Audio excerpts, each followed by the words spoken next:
Hello guys, welcome back to my channel. ఈ వీడియోలో మనం ఐపీఎల్లో గ్రూప్స్ ఎందుకు డివైడ్ చేశారు, ఇంకా ఎలా డివైడ్ చేశారు, ఇంకా ఏ టీంతో 2 టైమ్స్ ఆడతారు, ఇంకా ఏ టీంతో 1 టైం ఆడతారో చూద్దాం. ఈ వీడియో అయితే చాలా ఇంట్రెస్టింగ్ ఉండబోతుంది. లాస్ట్ వరకు చూడండి. ఇంకా ఈ కాన్సెప్ట్ చాలా మందికి అయితే తెలియదు అని అనుకుంటున్నా. ఈ వీడియో అయితే లైక్ చేయండి, సో దట్ మనలాంటి వాళ్ళకి చాలా మందికి అయితే రీచ్ అవుతుంది. ఇంకా లైక్ చేయకుండా స్టార్ట్ చేసేద్దాం. చెప్పాలంటే ఈ ఫార్మాట్ ఎప్పుడైతే 10 టీమ్స్ అనే కాన్సెప్ట్ వచ్చిందో అప్పటి నుంచి అయితే వచ్చింది. సో ఈ కాన్సెప్ట్ 2022 నుంచి అయితే స్టార్ట్ అయ్యింది.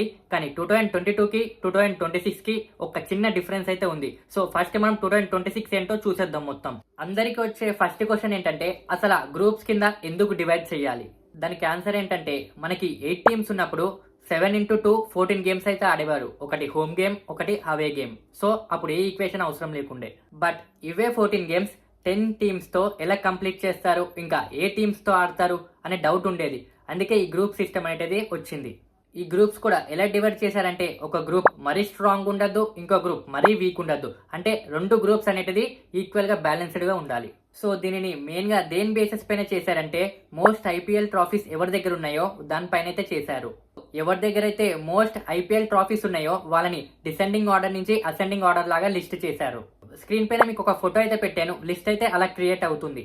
Chennai Super Kings, Mumbai Indians top లో ఉండగా, Lucknow super giants, Punjab Kings bottom లో ఉన్నాయి. ఇప్పుడు మీ అందరికీ ఒక డౌట్ రావచ్చు, కొన్ని టీమ్స్ అయితే సేమ్ ట్రాఫీస్ ఉన్నాయి కదా, మీరు అది టాప్ లో ఉందని ఎలా డిసైడ్ చేశారు? For example RCB, RR, GT.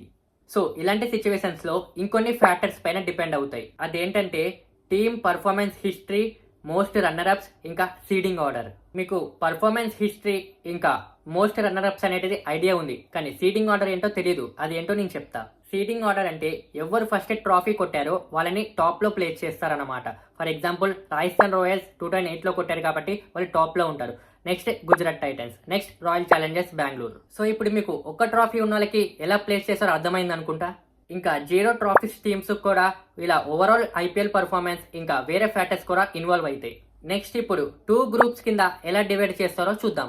మీరు ఈ లిస్ట్ ని అబ్జర్వ్ చేస్తే టాప్ 5 టీమ్స్ స్ట్రాంగ్ ఉన్నాయి, బాటమ్ 5 టీమ్స్ వీక్ ఉన్నాయి. సో మనం గ్రూప్స్ ని ఇలా డివైడ్ చేయలేం, ఎందుకంటే 2 గ్రూప్స్ అనేటిది చాలా బ్యాలెన్స్డ్ గా ఉండాలి. అందుకే మనం ట్రాఫీస్ ని బేస్ చేసుకొని టీమ్స్ అనేటిది ఆల్టర్నేట్ గా డివైడ్ చేయాలి. కట్ చేస్తే Mumbai Indians and Chennai Super Kings 2 top teams, అంటే 2 స్ట్రాంగ్ టీమ్స్. అందుకే గ్రూప్ ఏలో చెన్నై సూపర్ కింగ్స్ ఉంటుంది, గ్రూప్ బిలో ముంబై ఇండియన్స్ ఉంటుంది.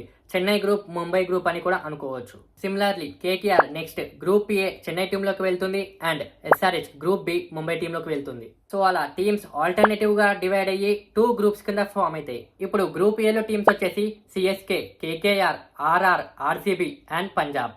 ఇటువైపు గ్రూప్ బిలో టీమ్స్ వచ్చేసి ముంబై, ఎస్ఆర్హెచ్, జీటీ, ఢిల్లీ ఇంకా ఎల్ఎస్జీ. నెక్స్ట్ కాన్సెప్ట్ 14 మ్యాచెస్ ఎలా కంప్లీట్ చేస్తారు అంటే, ఏ టీమ్స్తో 2 టైమ్స్ ఆడతారు, ఇంకా ఏ టీమ్స్తో 1 టైం ఆడతారో చూద్దాం. దీనికి రూల్ వచ్చేసి, నీ గ్రూప్లో ఉన్న టీమ్ తోటి అయితే ఒకసారి ఆడతారు, ఇంకా నీ ఆపోజిట్ టీమ్ గ్రూప్ తోటి 2 టైమ్స్ ఆడతారు. మనం ఒక ఎగ్జాంపుల్తో అయితే చూద్దాం. చెన్నై తీసుకుందాం గ్రూప్ ఏ నుంచి. గ్రూప్ ఏలో చెన్నై కాకుండా ఇంకా 4 టీమ్స్ అయితే ఉన్నాయి. అవేంటి? KKR, RR, RCB, Punjab. So ఈ టీమ్స్ తోటి ఒకసారి మాత్రమే ఆడతారు. నెక్స్ట్ చెన్నైకి ఆపోజిట్ గా గ్రూప్ బి ఉంది. గ్రూప్ బిలో మొత్తం 5 టీమ్స్ అయితే ఉన్నాయి.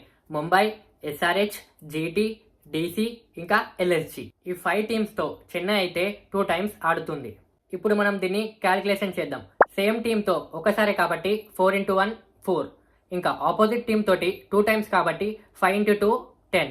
సో మొత్తం 4 + 10 14. సో గైస్, మీకు మొత్తం గ్రూప్స్ అండ్ ఫార్మాట్ ఇంకా ఎలా డివైడ్ చేశారు, ఎలా ఆడతారో అర్థమైంది అనుకుంటా. అండ్ ఫస్ట్ లో మీకు 2022లో ఒక్క చేంజ్ అయితే ఉంటుందని చెప్పా. అది ఎలా ఉంటుందో చూద్దాం. 2022లో ఎలా ఆడేవారంటే, వాళ్ళ గ్రూప్ లో ఉన్న టీమ్స్ తోటి అయితే 2 టైమ్స్ ఆడేవారు, అండ్ ఆపోజిట్ ఉన్న గ్రూప్స్ తో అయితే ఒకసారి ఆడేవారు. ఒకసారి క్యాలిక్యులేషన్ చేద్దాం. సేమ్ గ్రూప్ లో ఉన్న టీమ్స్ కాబట్టి 4x2 8, ఇంకా ఆపోజిట్ గ్రూప్స్ 1 టైమే, సో 5. మొత్తం 8 + 5 13. ఇంకోటి మిస్సింగ్ అవుతుంది, అదేంటో చూద్దాం. ఒకసారి ఈ 2 గ్రూప్స్ అయితే చూడండి. Group A, group B.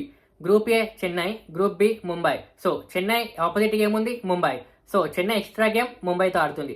Similarly కేకేఆర్కి ఆపోజిట్ ఏముంది? SRH. So KKR extra game ఎస్ఆర్హెచ్తో ఆడుతుంది.